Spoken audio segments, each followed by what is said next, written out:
Baik, Assalamualaikum warahmatullahi wabarakatuh. Selamat siang. Baik lagi nih bersama gua Jaya Wijaya dalam podcast Komunikasi dan Motivasi. Di podcast kali ini gua nggak sendirian guys. Wah, di sini gua ada teman yang mana teman ini nanti yang bakal ngasih motivasi buat kita semua, terkhusus buat para penyandang disabilitas. Disabilitas. Ini disabilitasnya bebas ya, disabilitas apapun. Tapi kali ini pembahasannya tentang disabilitas netra sih, gitu kan. Nah, nanti gitu pembahasannya guys ya. Sebelum kita ke pembahasan, kenalin dulu nih. Di sini gua sebagai host, nama gua Jaya Wijaya, umur gua 25 tahun. Gua berkuliah di Universitas Muhammadiyah Lampung angkatan 2023, Fakultas FISIP, Fakultas Ilmu Sosial dan Politik. Prodi gua atau program studi Ilmu Komunikasi. Nah, di sini silakan buat Mas Gifar untuk memperkenalkan diri. Silakan. Ya baik, bismillah. Halo semuanya. Halo. Perkenalkan, nama saya Gifar Akbari. Kebetulan di sini saya masih satu alma mater dengan Kak Jaya. Saya dari jurusan Pendidikan Agama Islam, Fakultas Agama Islam dari Universitas Muhammadiyah Lampung gitu Kak. Oke, baik buat Mas Gifarnya ya. Oke, kali ini kita mau nanya nih. Sebelumnya saya mau nanya kan untuk mewakili teman-teman semua. Nah, buat Mas Gifar. Mas Gifar ini sebenarnya disabilitas apa gitu kalau boleh tahu gitu. Ya baik teman-teman, izin memperkenalkan diri lagi. Jadi perlu saya tekankan dan perlu saya informasikan, kebetulan saya di sini adalah penyandang disabilitas tunanetra. Saya tunanetra dari lahir, begitu. Kan? Wah, dari lahir. Dari lahir. Oh, gitu ya. Sebelumnya eh gimana ya saya mau ngomong ya? Kak Gifar ini tunanetranya total atau low vision? Atau gimana ya? Maksudnya gini, masih bisa membaca tulisan sedikit atau gimana gitu atau total gitu. Kayak saya juga gitu. Oke Kak Jaya, jadi untuk saya sendiri, saya kebetulan disabilitas low vision, tunanetra low vision. Nah, tapi yang uniknya dari saya low visionnya hanya bersisa cahaya gitu Kak. Untuk yang kanan total dan yang kiri masih low vision cahaya gitu Kak Jaya. eh Gini, buat Kak Gifar ya, dan ya ini buat Kak Gifar. Bagaimana reaksi keluarga Kak Gifar dalam menghadapi Kak Gifar gitu kan sebagai penyandang disabilitas netra low vision, terus bagaimana Kak Gifar ini sendiri, intinya gini, Kak Gifar tuh gimana untuk bisa bangkit dari ya ya masa-masa kayak lah, mungkin ya siapa sih ya yang nggak sedih disabilitas tunanetra gitu kan, gimana. Iya Kak Jaya. Jadi kebetulan saya tunanetra sejak lahir. Nah, tapi dulu saya masih bisa melihat Kak Jaya. Oh, bisa melihat. Jadi saya masih bisa melihat itu sampai kelas 2 SMP semester pertama. Oh, berarti sebelumnya pernah sekolah umum gitu ya? Dulu saya bersekolah di sekolah umum, di sekolah negeri, dan SMP-nya alhamdulillah juga SMP negeri di salah satu kota di kabupaten di provinsi Lampung itu mohon maaf. Di Provinsi Lampung lah. Terus gini, reaksi keluarga sendiri begitu. Ya mungkin Kak Gifar pernah apa namanya pernah sekolah di umum kan. Terus begitu Kak Gifar kayak gini, itu gimana reaksi keluarga? Dan Kak Gifar sendiri untuk bangkit itu motivasinya apa? Ya, untuk saya sendiri, saya mulai menyadari bahwa saya mulai kekurangan atau mulai dalam kesulitan melihat itu di kelas 2 SMP, di 2 SMP kayaknya ya. Jadi untuk keluarga sendiri itu kayak shock gitu kan, Oh, kayak siap. kayak shock, dan mereka juga yang tadinya anak saya bisa melihat, masih suka main layangan, sepedahan jauh gitu, kayak tiba-tiba kok makin kesini penglihatannya semakin turun gitu kan. Terus kayak orang tua juga mungkin shock, panik, cari info gitu ke sana sini gitu kan. Jadi kayak masih kayak anak-anak pada umumnya gitu, main layangan, sepedahan gitu. Kebetulan saya juga penyakit glukoma gitu kan aja ya. Jadi Oh, kena glukoma. jadi kayak untuk glukoma sendiri teman-teman. Jadi itu penyakit yang biasanya disebabkan oleh genetik bawaan atau ada faktor tertentu gitu teman-teman. Nah, untuk penyakit glukoma sendiri biasanya dan rata-rata orang yang mengidap glukoma semakin bertambah usia, penglihatannya akan semakin menurun dan menghilang gitu kan ya. Bisa jadi total ya, bisa Mm-mm. memicu total gitu Benar. kan. Jadi ketika saya di SMP sudah tidak bisa melihat papan tulis gitu, itu kayak keluarga saya itu mulai shock gitu, kayak kayak udah mulai cari Terkejut lah ya intinya ya. cari alternatif pengobatan ini, pengobatan itu, gitu-gitu. Hingga sampai saya diarahkan oleh kepala sekolah untuk bisa masuk ke sekolah luar biasa gitu aja ya. Wah, sekolah luar biasa. Wah, luar biasa teman-teman ya. Cerita dari Kak Gifar,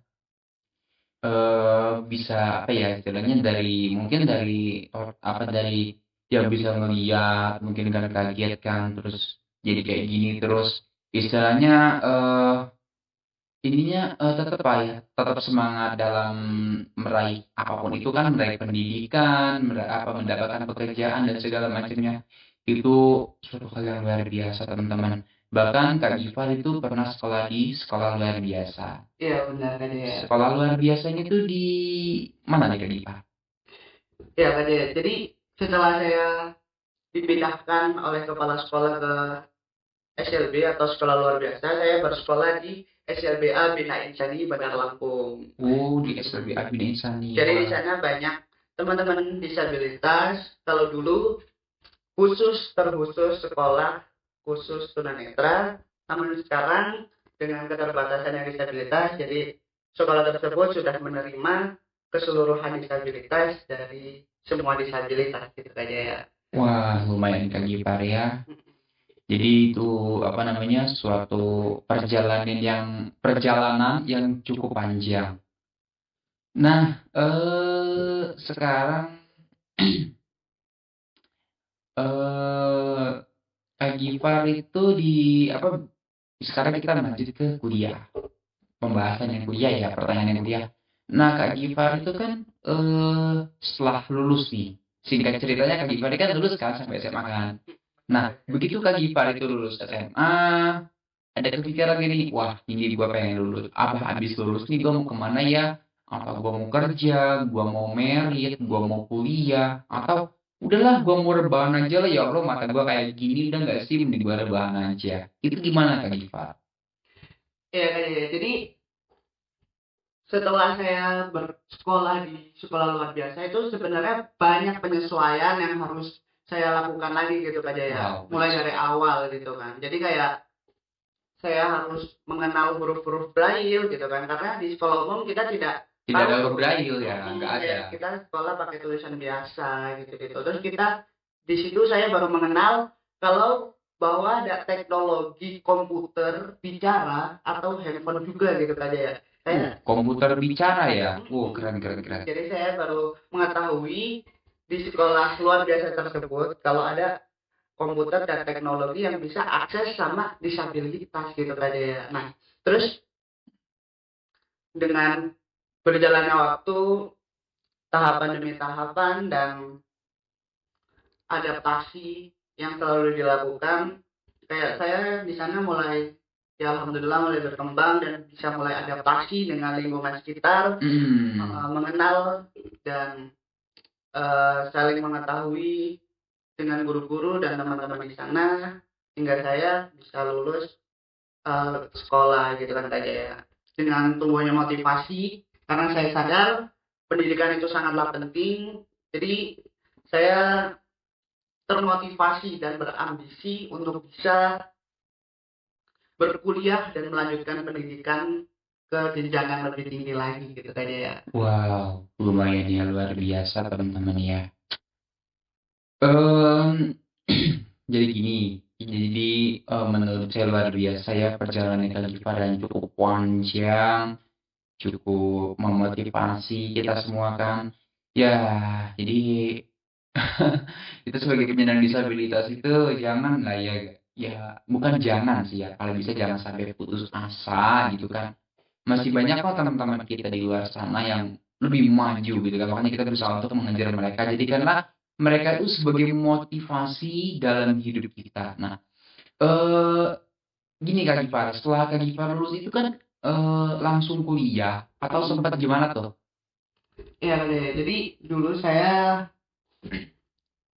langsung kuliah kebetulan. Oh, langsung kuliah. Kebetulan saya melanjutkan langsung mengikuti jalur-jalur masuk perguruan tinggi seperti UTBK dan tes mandiri gitu kan ya. Wah, berarti sebenarnya itu sebenarnya lumayan panjang ya. Terus kuliahnya itu menggunakan beasiswa atau gimana tuh Kak Giva? Iya kan ya. Jadi kebetulan dulu saya angkatan 2022. Jadi di tahun itu kayak masa dimana masyarakat after COVID gitu kan. Jadi masih banyak-banyaknya mahasiswa dan mahasiswa baru untuk mendaftar kuliah gitu aja ya. Nah kebetulan di saat itu kayak perekonomian kayak belum pulih gitu kan ada ya. Nah, saya juga berusaha untuk pakai beasiswa juga gitu kan ya. Cuma qadarullah-nya ada kendala. Kebetulan saya keterima di 4 kampus di Indonesia. Cuma sayanya keterima, tapi beasiswa saya ya nggak keterima gitu kan ya. Waduh. Berarti milihnya Universitas Muhammadiyah kayak saya gitu ya. Benar, itu pilihan terakhir gitu. Nah, sekarang motivasi mau kuliah. Apa sih motivasi Kak Giva tuh mau kuliah dan alasannya apa gitu? Ya kan ya. Jadi motivasi saya untuk kuliah itu yang pertama, saya melihat di lingkungan saya banyak disabilitas-disabilitas yang kurang memiliki edukasi atau tempat belajar di samping sekolah gitu tuh. Ya. Jadi mereka hanya terfokus dan hanya belajar di sekolah. Mereka tidak punya akses pendidikan untuk mengikuti les, pelatihan atau apapun itu di luar sekolah. Jadi saya kayak termotivasi untuk bisa membuat lingkungan yang lebih inklusif, yang bisa lebih mengakses disabilitas untuk mereka bisa mendapatkan pendidikan yang layak, terutamanya di bidang keagamaan gitu kan. Wah, luar biasa, luar biasa. Nah, sekarang gimana nih Kak Gifar untuk beradaptasi dengan teman-teman? Tentunya kan beda ya antara teman setelah di sekolah SLB dan mungkin teman-teman di kampus. Nah, gimana cara Kak Gifar itu untuk untuk beradaptasi dengan mereka, untuk minta bantuan mereka, dan mungkin ada ya yang teman-teman akrab Kak Gifar di kampus saya gitu. Gimana Kak Gifar? Oke, kayaknya bentar saya batuk dulu. Boleh, boleh, boleh.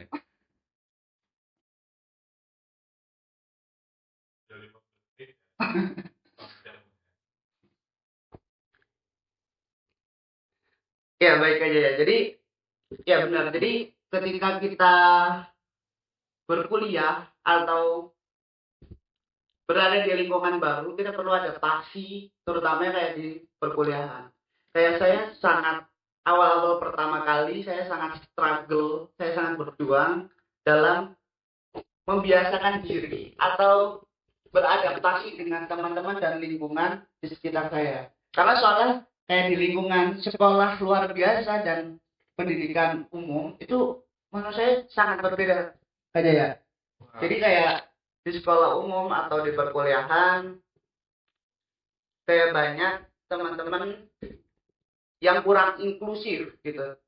Bisa dikatakan seperti itu. Jadi kalau kita di sekolah luar biasa sudah nyaman dengan zona nyaman kita, dengan orang-orang yang empati tinggi, yang sangat inklusif, yang sangat banyak membantu.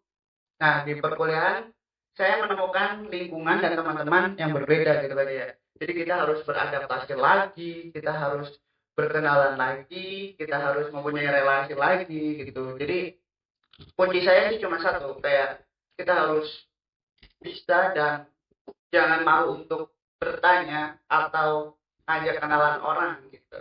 Jadi dari situ kita mempunyai relasi untuk bisa berteman atau untuk sekedar minta bantuan mereka gitu aja ya. Nah, boleh, bagus, bagus. Nah, selama Kak Gifar di kampus, itu ada nggak sih mungkin teman-teman dari umum ya, mungkin teman sekelas, ya mungkin ada yang care atau semuanya care, atau ada beberapa yang nggak care gitu kan. Nah, jika memang semuanya nggak ada beberapa yang nggak care, gimana Kak Gifar dalam menghadapi hal-hal seperti itu? Jika ada yang tidak care gitu kan, atau bagus kalau semuanya care gitu kan, mendukung gitu kan.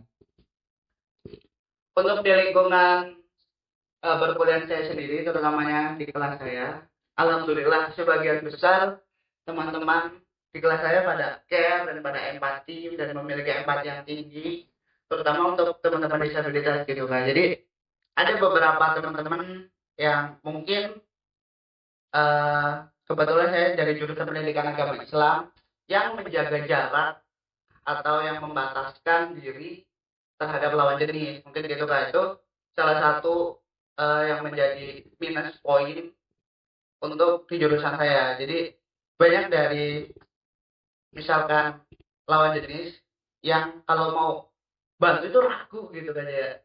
Jadi kadang-kadang kita ketika butuh bantuan dan ketika ada dan ketika hanya ada orang itu kayak sangat sulit gitu kan ya. Jadi kita bagaimana caranya kita harus bisa survive dan kita harus hafal dengan medan lingkungan tersebut sehingga kita bisa lebih aktif dan terutama lebih akses dan enak dalam mobilitasi gitu kan ya. Oh gitu. Tapi menurut pendapat saya nih Kak Gifar ya, mungkin wajar, mungkin kan beberapa lawan jenis, ya mungkin nggak semua lawan jenis yang di situ mungkin mau menjaga jarak, tapi kan mungkin menurut saya wajar, mungkin ya mereka menghindari hal-hal yang tidak diinginkan. Benar-benar. Nah, sekarang nih, Kak Gifar ini udah di semester berapa nih kuliah nih? Ya kak, jadi alhamdulillah sekarang saya sudah di semester 7 dan Wah, kebetulan saya habis KKN juga gitu aja. udah semester 7. Lumayan lah Kak Gifar ya Lagi perjalanan. pusing-pusing skripsi nih kak. Oh, pusing-pusing skripsi. Wah, saya bentar lagi nih, saya masih semester 5. Ya, jadi ya masih ada waktu 1,5 tahun lagi lah ya, kalau nggak salah ya. Gimana ya? Eh, Selama ini kan, gini kayak Iqbal ya, kita mungkin agak flashback dulu ke belakang. Selama ini kan ada ya disabilitas yang setelah lulus SMA nih dia bingung mau kerja apa. Dan dia ini bingung mau kuliah tapi nggak ada biaya gitu loh. Nah, menurut tanggapan Kak Gifar gimana nih tanggapan Kak Gifar? Iya kan ya. Jadi saya menanggapi isu-isu disabilitas, terutamanya untuk teman-teman yang sudah lulus SMA tapi bingung tuh mau kemana gitu kan. Kayak mau kuliah tapi nggak punya biaya, mau kerja tapi bingung mau kerja apa. Iya benar. Jadi menurut saya ketika kalian belum mempunyai ketertarikan atau minat, hal yang pertama harus kalian cari adalah minat kalian. Tapi nyari nyari minatnya jangan lama-lama gitu.